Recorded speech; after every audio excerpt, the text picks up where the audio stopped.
A major infrastructure project like this means jobs for construction, direct jobs, good jobs that workers are going to do to build this project, but it also affects the whole community around it. Every job that this project creates is not just about the worker that's there, but the entire family that they're providing for.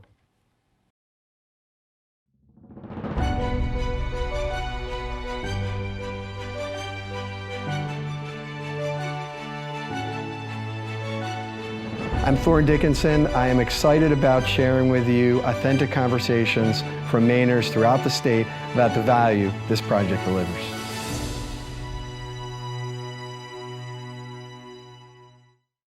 Well, I'm in South Portland, Maine today, and Tim Burgess is on his way here from IBW 104. Tim and I have got acquainted through this project, and just an incredible person who has always been on me to make sure that Mainers have jobs associated with this project and that the union is well represented. Yeah, so Tim, thanks for coming here today. Absolutely, I'm happy to be here, and it's a little windy, but it's beautiful, and at least it's not snowing like it was yesterday. Now I know you interact with a lot of legislators and people that also really care about the union and making sure in their place. What are some of the messages you tell them? Because obviously some of the people in their own communities may be against the project or skeptical about it. You know, what's your message to them? My message to them is that our members and workers that do this type of work are residents of Maine, consumers, homeowners, taxpayers, and voters, and they need to be represented too.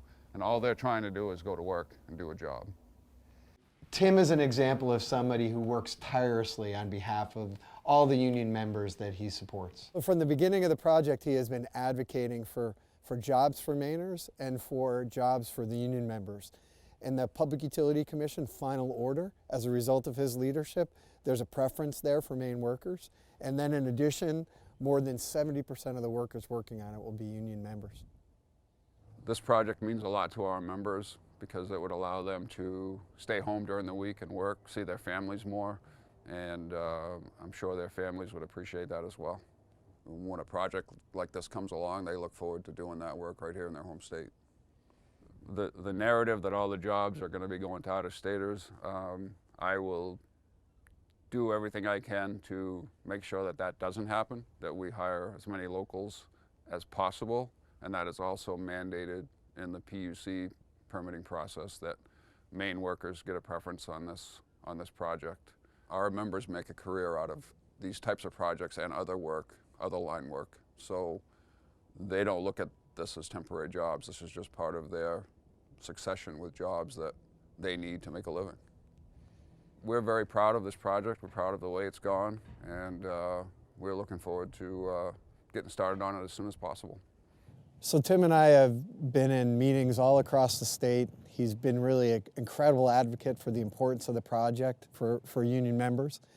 And today it was fun because we had an opportunity to reflect on those last few years that we've been working together on the project, but also to learn more about him personally. And an incredibly modest person, from my perspective, he's incredible accomplishment he's made for the union and the people of Maine and making a good project even better.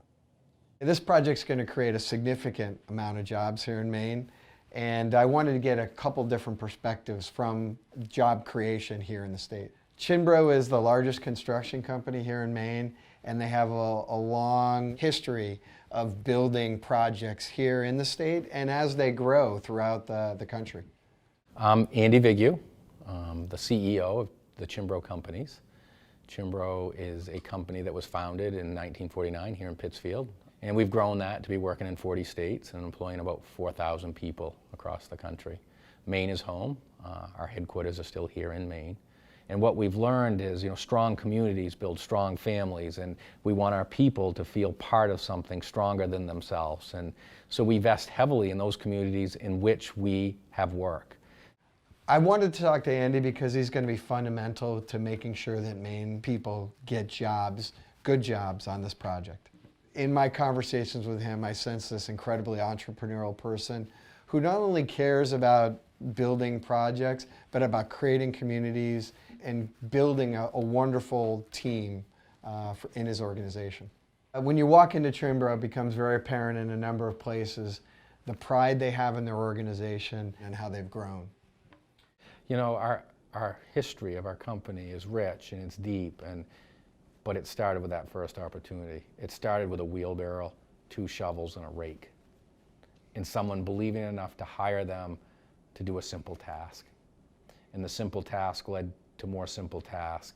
And ultimately, because they believed in themselves, and they'll tell you, it wasn't about creating this massive company, it was about opportunity and taking advantage of the opportunity to provide for their family. They just wanted a job. And I hear that so much in this state.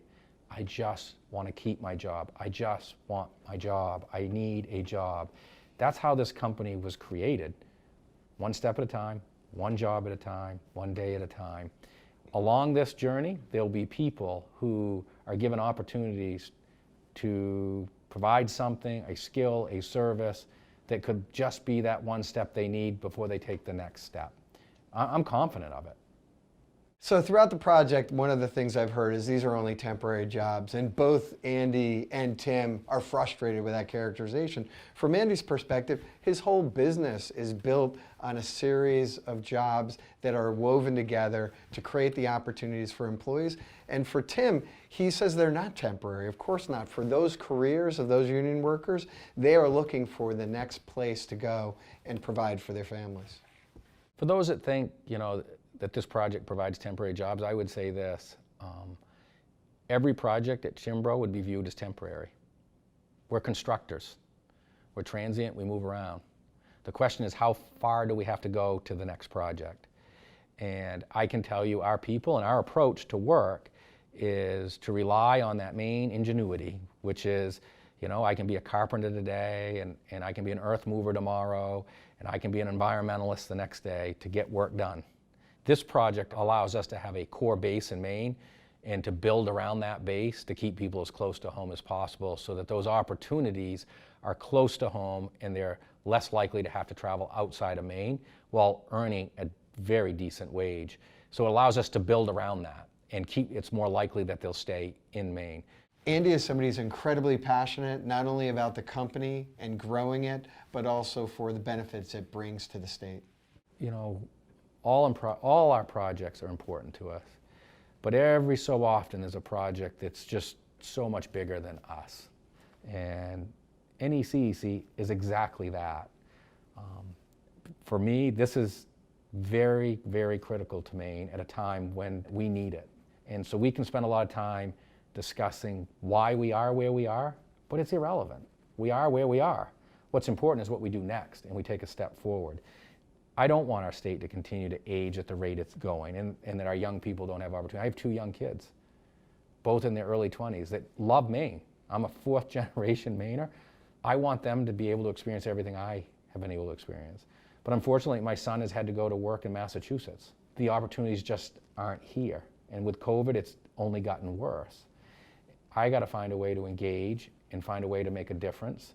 And hopefully him and my daughter and others can return to Maine and that they can earn a living that's above the average median, not below the average median. And this project begins to put Maine on the map as saying, look, we're independent people, we're hardworking people, we care about each other, and if we build this project, people will notice. We're going to lower our energy costs, we're providing jobs and tax base now, right, which creates economy, which we need, and it in itself isn't going to cure our problems of the state, but it will be the beginning and hopefully the catalyst to more projects that will allow us to have and keep what we cherish. So whether you're talking about the workers that will be employed by Cianbro or through the IBEW 104, all of those workers have a family behind them, and that ability to stay in the state, work in the state, have a good paying job and provide for their family is essential. This company that's become relatively large in size started in a small community, and we are community minded, and a lot of our people like and care for home. And the majority of the people in the company, home is Maine. And so I have an obligation and responsibility to find opportunities for them to engage their company into being productive as close to home as possible. Now, the reality is That doesn't always happen. But when it does, we have a responsibility to capitalize on that, to make sure they benefit from it. And for those that don't feel that Maine people are going to build this project, I'm one of them. I'm a fourth generation Mainer, and I have 150 people right behind me that call Maine home. And I have more than that want to go on to the project. So we will deliver Maine people. It's what our company's all about. We're passionate about where they work, what they do, and caring for them. But it is construction.